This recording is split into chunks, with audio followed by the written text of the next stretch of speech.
wouldn't even say I'm a recovering banger.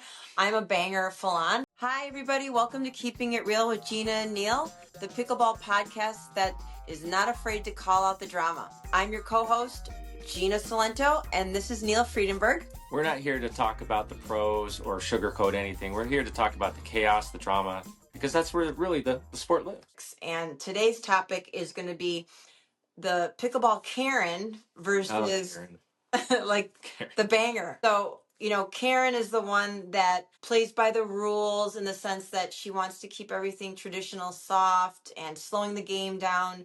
Doesn't want to be batty bagged, wants to be dink battles, controlling the ball, does a lot of good thirds, just slows it down. And then you have the banger, right, who pretty much drives every third. Every ball they hit is hard. Every shot. They're really inconsistent because they're speeding up balls that are probably at their ankles and they don't care. It's just, and the thing is that you have two opposing sides and they're both right in the sense that you need both today. I think the game has changed. Like when I started playing on my journey, I thought I would be coming from a tennis background. I thought I'd be Serena Williams out there and just blow through everybody. But then as you get better and you progress in this game and you start playing better players, when you agree that, like, for me to just keep driving at people, they're just going to stick out their paddle and destroy me. The better players are just going to position their paddle up, put some touch on it, and drop it into the kitchen or put it right back at your feet, back at the baseline. And you'll implode.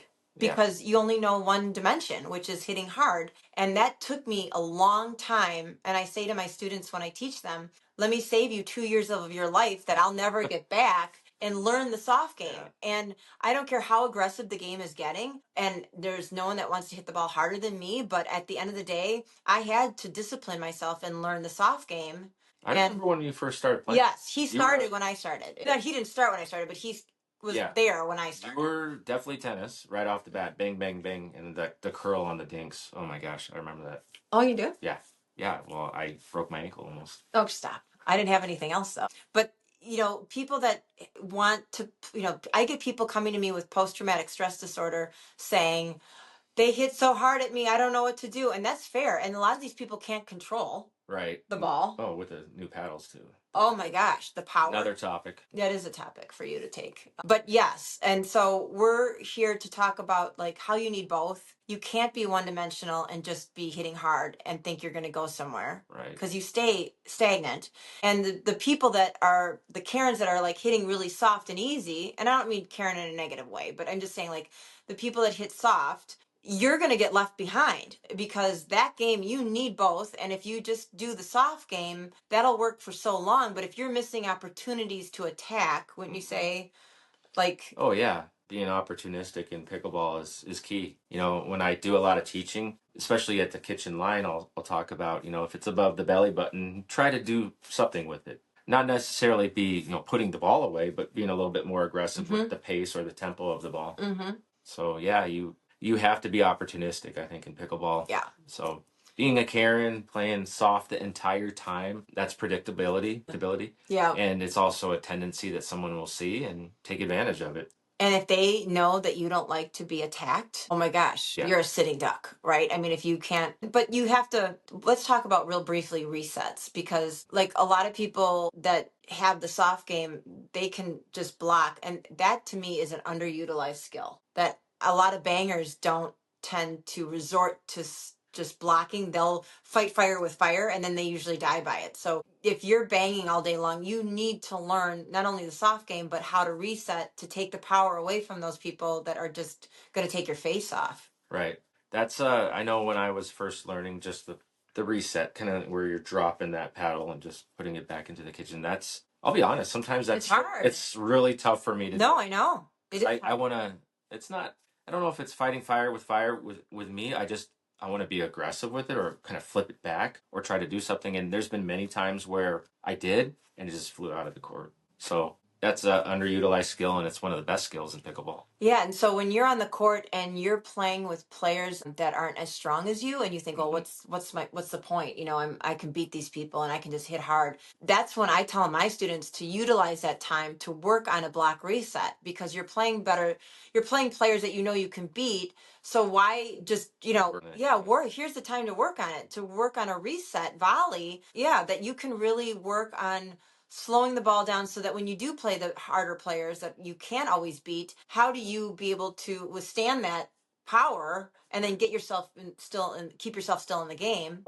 I don't know. Agreed. Yeah. Yeah, no, yeah, that's exactly what I would do. You know, where you're playing rec play. You might be a little bit better than some players, so you work on certain skills to better your Right. game, and then maybe you're a tournament player, or you use it at the next tournament, or a league or something like that. I think you need the soft game in order to construct a point. I noticed that players that are out there, let's say you're playing open play and you've never played with this person before, and it's almost like you're out there by yourself and you happen to have a partner. Right? So you're playing the game, everyone's playing, but you're really playing for yourself. Like I'm looking to hit the kill shot or I'm looking to, and it's like how do you work with that partner even if you've never played with them before? And I teach my students to like be aware of working the point. And if you have that soft game, you're able to construct more of a point to elicit the response Right. that you're looking No, it makes sense. to Yep. get.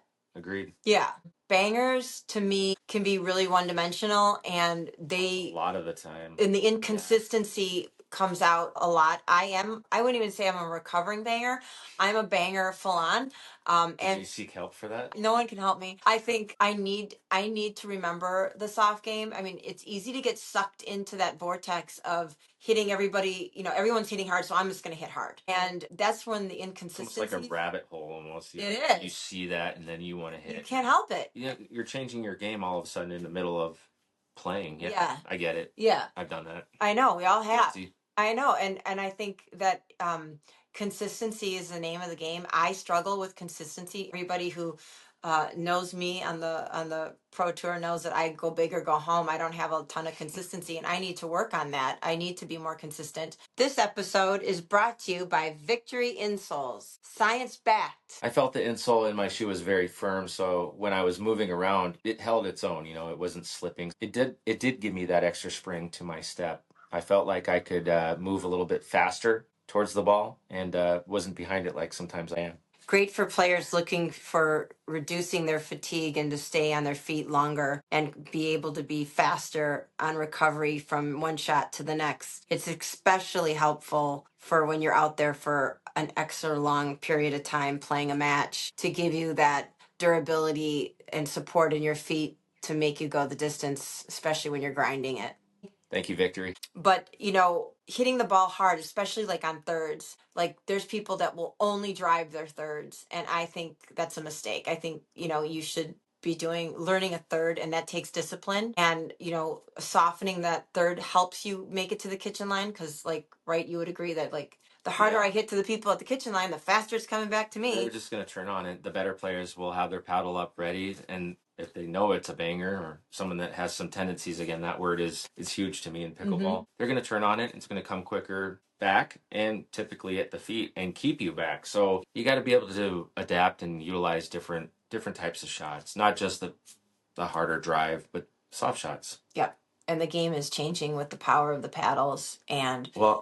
tennis players getting into this game and being able to keep you back at the kitchen line or at the baseline, I mean, Yeah. more consistently. So the soft game is needed. I just think even if you watch really great players, they have diversity in their ability to do different shots. How do you feel about learning when you're first new to pickleball? How do you feel about learning the soft game first? 100%, because Okay. everybody can hit hard. It's a natural instinct to hit hard. I think learning the soft game doesn't feel always that natural, Right. to soften and learn. Deceleration Yes. happens, like Yes. you're putting in golf and you're not trusting your line, and you're like, Yeah. yep. Just like that. Yeah, I did that.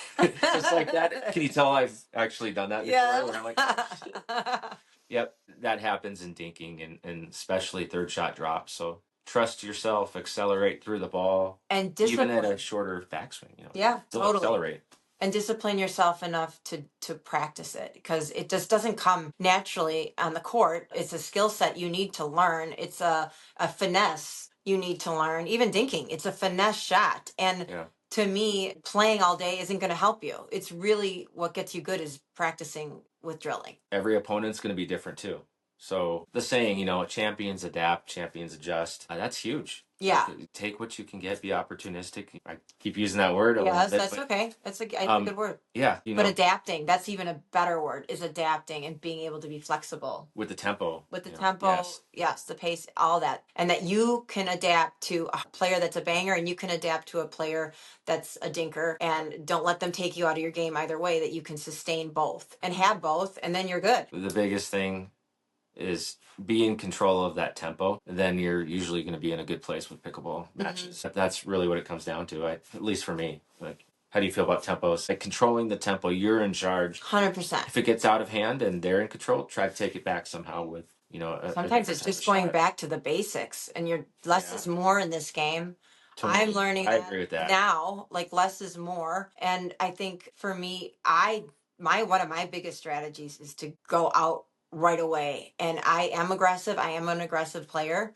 And sometimes it costs me. I see you when I play with you, you're much more even keeled. Like you can go in and out pretty like with fluidity. Whereas I tend to be a little bit more one dimensional, and then I'll settle down. Right. But it takes me a while to settle down. Pickleball is weird for me. Just a personal story. If you know me, I have a lot of energy. I'm somewhat hyper. I think you already know that. But when I get on the pickleball court, I've never experienced a sport where I feel so calm and at ease. I just feel mellow. And when you're like can control your body like that, you're gonna just be patient. When you're patient, you're waiting for that right point, opportunistic. And when you're opportunistic, you're gonna wait for that right time, to put away points, win more points. Yeah. And typically, I envy that. I'm the opposite. It's my happy place. That's just good. Get on the court and I go.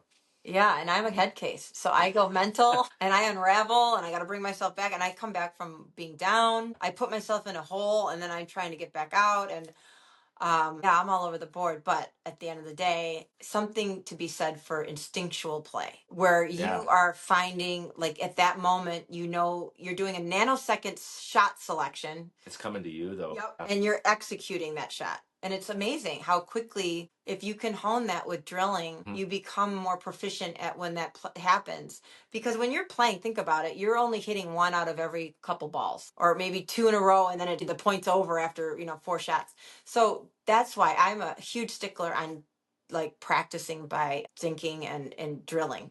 Yeah, you gotta make such quick decisions too. I hate to use this word, but when you kind of dumb it down, and I don't mean that you're dumb or anything like that, but when you dumb down the game and your body instinctively reacts to a shot because you know the process, you know the reaction or the type of shot that you're supposed to respond with, then it's, the body's taking over and you don't have to think as much.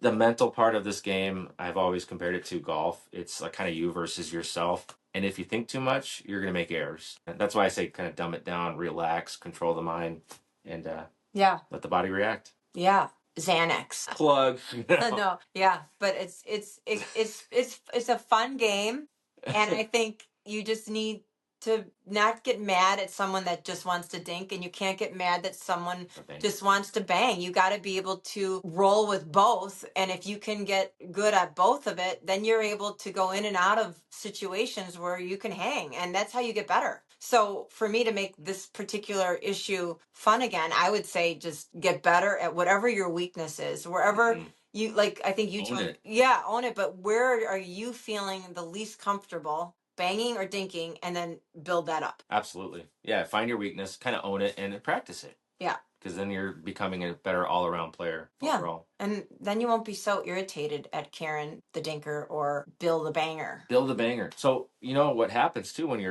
you learn all this and then you're playing against the banger or you're playing against the dinker and you're putting different shots and they see it. Pickleball players are smart. People are smart. They see it and they start adapting their game and they're kind of learning, that worked for him. I'm going to try that into my game. And it's true. Then everyone just becomes a better player, a better person, better all-around player. It's more fun. More fun. More fun. Yeah. All right. Well, thank you for joining us. We'll see you again soon. Thanks, Empowered Pickleball. If you learned something or you just felt like you were nodding along thinking, yeah, I've been there, then please follow us or share this with someone that might need to hear it. Thanks for spending time with us. See you next time on Keeping It Real with Gina and Neil.